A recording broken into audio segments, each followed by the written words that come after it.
অষ্টমীতে স্নান করতে গিয়ে কেমন মজা হলো আমাদের, তো চলো দেখা যাক। তো সবার ফার্স্ট আমরা বেরিয়ে গেছি রেডি সেডি হয়ে নদীতে যাওয়ার উদ্দেশ্যে।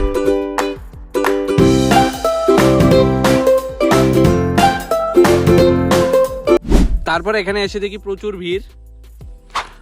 তো এখানে যে যার মতো স্নান করছে নদীতে, তো আমরা এখন স্নান করব। আচ্ছা। আর এখানে একটা জলের প্রাণী খুব সুন্দরভাবে স্নান করছে ডুবিয়ে ডুবিয়ে। তো তারপর এখানে আমিও স্নানটা সেরে নিলাম একটু ডুব দিয়ে। তো তারপর একটু ভাবলাম মাঝখানে গিয়ে একটু সাঁতার কাটি, তো একটু সাঁতার কাটছিলাম আমরা দুইজন। তো খুব ভালো লাগছিল সাঁতারটা কাটে, অনেকদিন পরে একটু সাঁতার কাটছিলাম। তো একটু সাঁতার কাটতে কাটতে ভাবছিলাম একটু জলের নিচে যাওয়া যাক, কি হয় কি দেখতে পাই জলের নিচে। তো একটু জলের নিচে চলে গিয়েছিলাম, তো আবার উপরে চলে এসেছি, কিছুই পাইনি জলের নিচে। আহারে, চোখের পানিতে বোকটা বাইসা যা। আজকের ব্লগটি এখানে শেষ করছি। বাহ।